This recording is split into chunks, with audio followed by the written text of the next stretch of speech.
Hello friends, आज हम बात करने वाले हैं एक very famous Korean series love scout के एपिसोड नंबर 2 की।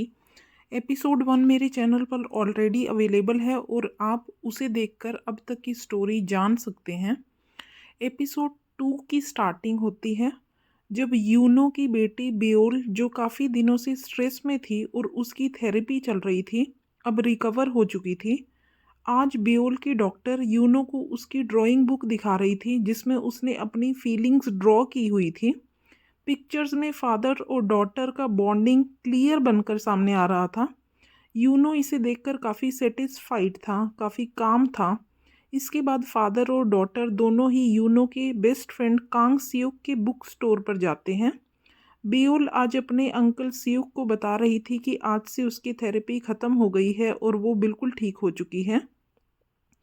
सियोक अब यूनो की तारीफ कर रहा था कि कैसे उसने छोटे से लेकर और अब तक बेओल को संभाला है और फाइनली ठीक कर दिया है। बेओल आज बहुत खुश थी और वो अपने अंकल कांग सियोक को उनके घर पर रात को डिनर को इनवाइट करती है। रात होती है। कांग सियोक अपनी गर्लफ्रेंड सियोमी को साथ लेकर यूनो के घर पर डिनर के लिए जा रहा था। उसकी गर्लफ्रेंड सियोमी, जो पीपल्स कंसल्टेंसी फर्म में काम करती थी और कांग जी उनकी बेस्ट फ्रेंड भी थी, को कांग सियुक यूनो की जॉब लगवाने के लिए बोल रहा था। वो चाहता था कि यूनो को सीईओ कांग जी योन के असिस्टेंट की वेकेंट पोजीशन पर ही रखवा दिया जाए। लेकिन उसकी गर्लफ्रेंड सियोमी, जिसने अब तक यूनो की एम्प्लॉयमेंट डिटेल्स देख ली थी, को पता था कि उसके सीनियर्स ने उसे जॉब से फायर किया था। वो नहीं चाहती थी कि यूनो को कांग जी यून के अंडर असिस्टेंट रखा जाए। तभी कांग सियुक उसे बोल रहा था कि तुम किसी भी तरह से इसे हायर करवा दो, इसके कैंडिडेचर की गारंटी मैं ले लूँगा। ये दोनों रास्ते में होते हैं और इनके लिए अब तक नंबर ऑफ डिशेस अभी तक यूनो और उसकी बेटी मिलकर अपने घर में बना चुके थे। कांग सियुक और सियोमी यूनो के घर में एंट्री करते हैं। यूनो के नीट एंड क्लीन घर में सामने डिनर रेडी पड़ा था। तभी सियुक की गर्लफ्रेंड का कॉल आता है, जो कांग जी यून का असिस्टेंट बुरी तरह से ढूंढ रही थी। कॉल में वो असिस्टेंट की रिक्वायर्ड प्रोफाइल और क्वालिटीज़ बता रही थी। शख्स एचआर होना चाहिए, ऑर्गेनाइज्ड होना चाहिए, नीट एंड क्लीन होना चाहिए, टाइम मैनेजमेंट में बेस्ट होना चाहिए, मेमोरी शार्प होनी चाहिए और सबसे ज़्यादा इम्पॉर्टेंट चीज़ थी सीईओ की टेक केयर करने वाला होना चाहिए। और ये बातें करते करते सियोमी, जो यूनो के घर में घूम घूम कर बात कर रही थी, को उसका घर वेल सेटल्ड, उसके बनाए हुए टाइमिंग शेड्यूल और उसका अपनी डॉटर को एकदम संभालने वाला केयरिंग नेचर दिखाई दिया था, जिसे देखकर अब वो सोच रही थी कि वो जिस कैंडिडेट को ढूंढ रही है वो बिल्कुल उसके सामने ही बैठा हुआ था।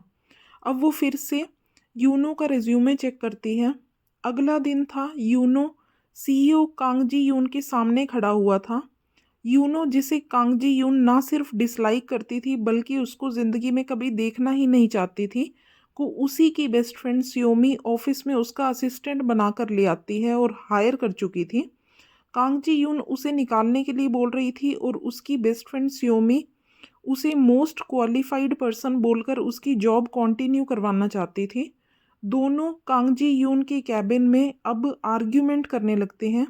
कांग जी यून की फ्रेंड सियोमी उसे बार बार कन्विंस कर रही थी कि यूनो में वो सब क्वालिटीज़ हैं जो कांग जी यून की असिस्टेंट में होनी चाहिए, और कांग जी यून उसे समझा रही थी कि यूनो ही एक शख्स ऐसा है जिसे कांग जी यून कभी भी अपने असिस्टेंट के रूप में नहीं देखना चाहती।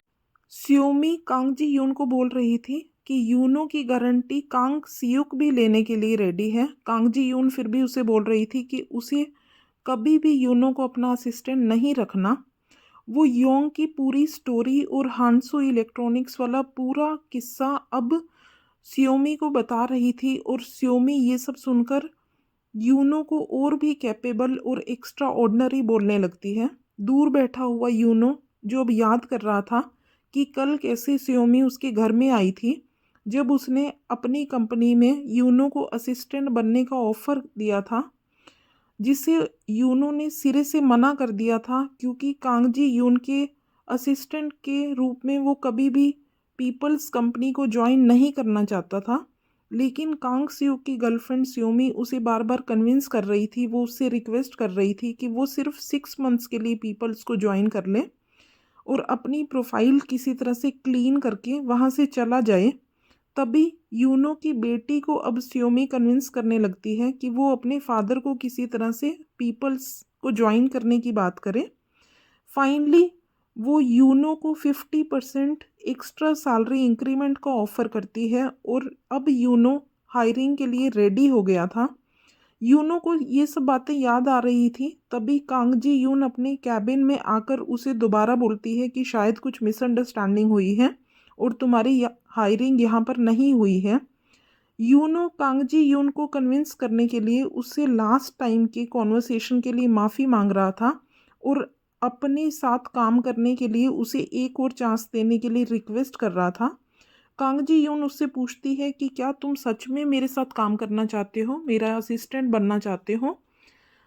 यूनो हाँ बोलता है और कांगजी यून उससे पूछती है कि क्या तुम्हें पता है कि हम क्या करते हैं, क्योंकि लास्ट टाइम तुमने मुझे बोला था कि हम लोगों की कंपनी से एम्प्लॉयज़ को चुरा कर अनएथिकली उन्हें दूसरी कंपनीज में हायर करवा देते हैं।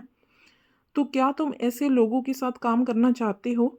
यूनो उस दिन की हुई सब बातों के लिए कांगजी यून से माफ़ी मांगने लगा था।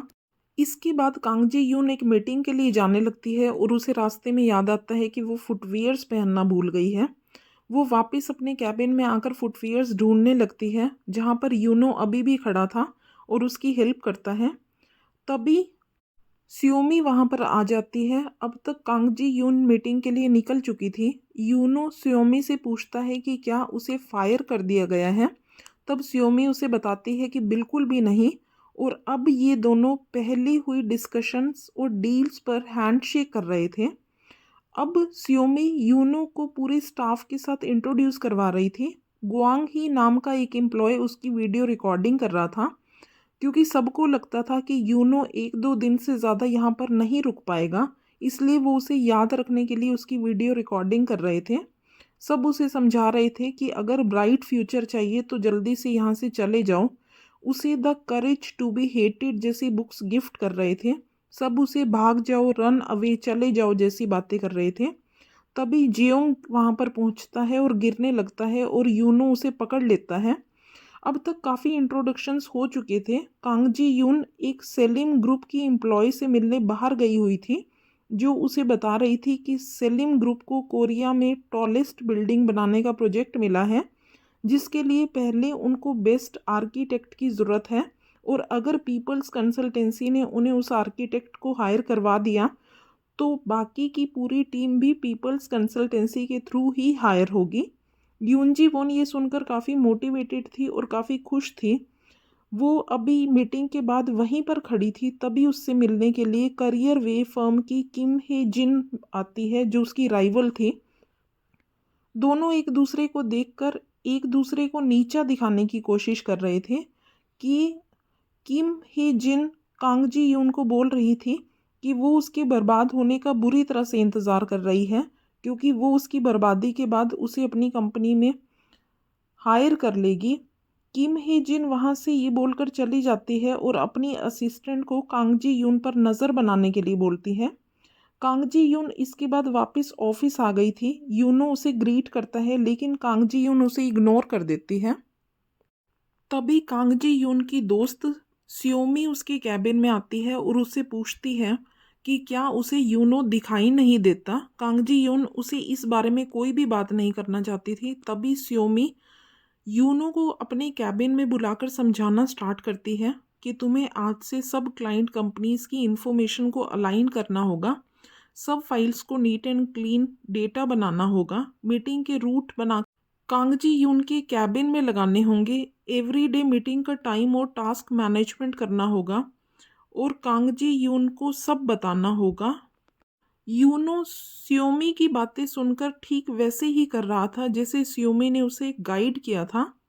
मॉर्निंग में कांजी यून के टेबल पर आज टास्क डिटेल्स पड़े हुए थे और उसके बाद सियोमी कांगजी यून की favourite coffee shop hi there से यूनो को कॉफ़ी लाने के लिए भेजती है। कॉफ़ी ना गर्म होनी चाहिए थी और ना ही ठंडी, लेकिन हाई देयर के आसपास के रश की वजह से इतने हार्ड वर्क के बाद भी कांग जी यून के लिए जो कॉफ़ी आई थी उसकी फर्स्ट सिप को पीते ही कांग जी यून ने उसे डस्टबिन में फेंक दिया था।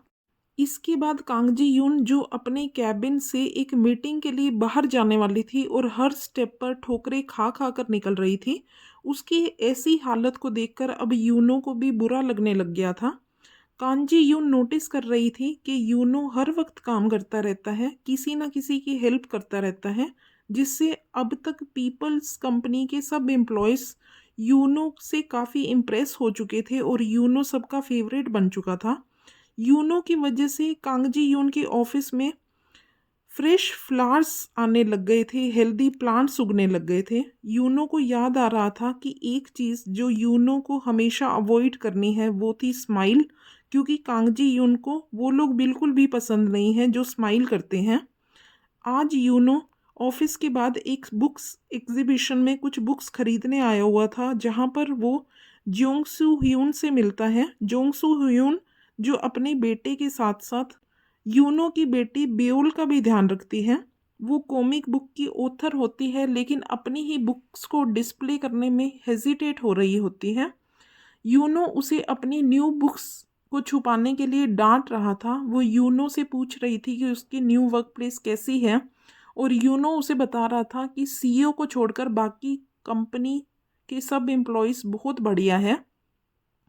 ऑफिस में आज कांग जी यून सियोमी को बार बार आवाज़ लगा रही थी और सियोमी अब उसे बताने लगती है कि सियोमी ने यूनो नाम का एक असिस्टेंट कांग जी यून के लिए पहले ही हायर कर लिया है, और अब आगे कांग जी यून को कोई भी काम होगा तो वो सियोमी को ना बुलाकर यूनो को बुलाया कर।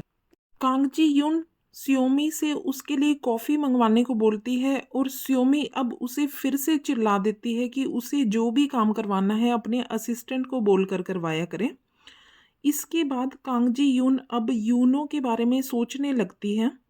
शाम होती है। कांग जी यून सेलिम ग्रुप के एम्प्लॉयज़ की सैलरी डिटेल्स फाइल्स ढूंढ रही थी, उसे नहीं मिल रही थी। तभी यूनो वहाँ पर आकर उसको फाइल्स दे जाता है और साथ में कोई भी काम हो तो उसे वो बता दे करके चला जाता है।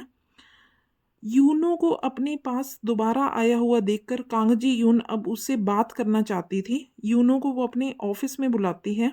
कांग जी यून उसे बताना शुरू करती है कि तुम हर वक्त आसपास काम करते रहते हो और मैं तुम्हें इग्नोर करती रहती हूँ। ये सब अब काफ़ी एग्जॉस्टिंग हो गया है। मैं अब इन चीज़ों पर अपनी एनर्जी वेस्ट नहीं कर पाऊँगी। यूनो उससे पूछता है कि कांग जी यून को उसमें क्या पसंद नहीं है जिसे वो ठीक करके एक अच्छा असिस्टेंट बन पाए। कांग जी यून उसे बोलती है कि मुझे एक ऐसा असिस्टेंट चाहिए जो मेरे काम की रिस्पेक्ट करे। और तभी यूनो को याद आता है कि जब यूनो हांसू इलेक्ट्रॉनिक्स में था तब उसने एक बार कांग जी यून को बोला था कि हेड हंटर्स की क्या जॉब होती है। तुम लोगों को एक जगह से उठाकर और पैसे की वजह से दूसरी जगह पर फेंकवा देते हो। यूनो अपने उस दिन के बिहेवियर के लिए अब कांग जी यून से माफ़ी मांग रहा था और उसे एक नई स्टार्टिंग के लिए बोल रहा था। वो उसे बताता है कि क्योंकि उसके पास आज कोई काम नहीं है और ना ही कोई काम करने की जगह है, और उसके पास एचआर का एक अच्छा एक्सपीरियंस भी है, तो उसकी रिक्वेस्ट है कि कांग जी यून उसे एक लास्ट चांस दे दे। जिसे सुनकर उसके जाने के बाद अब कांग जी यून उसका रिज्यूमे देख रही थी। घर में बेउल की रात को सोने के बाद अब यूनो अपनी असिस्टेंट की जॉब प्रोफाइल और रिक्रूटमेंट फर्म के लिए स्टडी करने लगता है।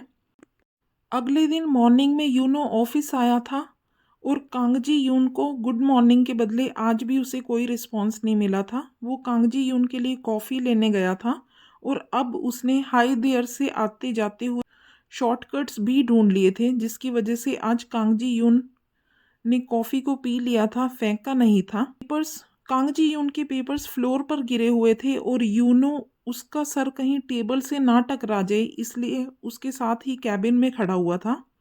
रात को वो कांग जी यून के ऑफिस का डोर ठीक करता है जो काफ़ी दिनों से अटक रहा था। ऑफिस से दोनों एक साथ मीटिंग्स के लिए बाहर जा रहे होते हैं और सब एम्प्लॉयज़ उनकी इस बॉन्डिंग को देखकर हैरान हो रहे होते हैं। शाम को जियोंगसू आज यूनो को जो बहुत ज़्यादा लाइक करती है अपने बेटे और बेओल को लेने के लिए पार्क में पहुंची हुई थी, जहां पर आज पहले से ही यूनो बच्चों के साथ खेल रहा था। अब चारों मिलकर एंजॉय कर रहे थे और एक साथ वापस आते हैं। रात को कांग जी यून अपने घर में अकेली खड़ी थी। उसे याद आ रहा था कि उसके बाबा जो उसे छोड़कर जलती हुई आग में चले गए थे और कभी भी वापस नहीं लौटे। और इसी बात को याद करते करते वो अगली सुबह उठी थी। वो रास्ते में जा रही थी और बीच रास्ते में रुककर उसे उसका बचपन याद आ रहा था, जिसमें वो थी, उसके बाबा थे जिन्होंने उससे प्रॉमिस किया था कि वो हमेशा हमेशा उसके साथ रहेंगे। आज वो बहुत उदास थी क्योंकि उसके बाबा ने उससे झूठ बोला था जो उसे छोड़कर चले गए थे। आज वो ये सब सोचकर अपसेट थी, डिप्रेस्ड थी। और उसे डिप्रेस्ड देख रहा दूर खड़ा हुआ यूनो उसकी सिचुएशन को समझने की कोशिश कर रहा था। आज कांजी यून ने खाना भी नहीं खाया था। उसके फादर का आज मेमोरियल डे था। सियोमी उसे संभालने जाती है, लेकिन सियोमी के बार बार पूछने पर भी कांजी यून उसे रिस्पॉन्ड नहीं कर रही थी। यूनो उसे लंच पर लाया हुआ था जहां उसने लंच नहीं किया था और अपने बाबा की यादों में खोने लगी थी। अब वो उन्हीं यादों को याद करते करते वहां से चली गई थी। यूनो अब ऑफिस में वापस आया था, उसके लिए पॉरेज लाया था और मेडिसिन्स भी लाया था क्योंकि उसे समझ में आ रहा था कि कांगजी यून को कुछ तो हुआ है। लेकिन क्योंकि कांगजी यून का नेचर थोड़ा अलग है तो वो किसी से ये शेयर नहीं करेगी। यूनो को अपने सामने पॉरेज और दवाइयाँ लाया हुआ देखकर कांगजी यून अब उस पर चिल्ला रही थी कि उसे किसी चीज़ की ज़रूरत नहीं है और यूनो वहाँ से चला जाए। कांगजी यून आज के दिन अपसेट थी। तभी सेलिम ग्रुप से उसके पास कॉल आता है कि उसके सेलेक्ट किए हुए कैंडिडेट्स कोई भी इंटरव्यू के लिए सेलिम ग्रुप में नहीं पहुंच रहे हैं। कांगजी यून को याद आता है कि कैंडिडेट्स को बीच में से चुरा लेना किम ही जिन का ही काम है। यही सोचकर अब वो पीपल से करियर वे में किम से मिलने जाते हैं। कांजी यून के कैंडिडेट्स फ्यूचर में ना चुराने के लिए किम को वो वॉर्न कर रही थी, जहां पर किम उसे उसके पास्ट की याद दिला देती है। वो उसे इंसल्ट कर रही होती है। कांगजी यून उसे वॉर्न करके वहां से चली जाती है और जैसे ही वो बाहर निकलती है उसे सब लोगों की बातें सुनाई देती हैं जो उसे शेमलेस बोल रहे थे, जो उसके वहां पर 5 साल बाद आने के लिए हैरान थे। उसे सब चीज़ें याद आ और इन सब बातों को याद करते करते अब उसके कदम लड़खड़ाने लगे थे। वो गिरने को ही थी, तभी यूनो वहां पर दौड़ कर आ जाता है और लड़खड़ाती हुई कांगजी यून को सहारा दे देता है।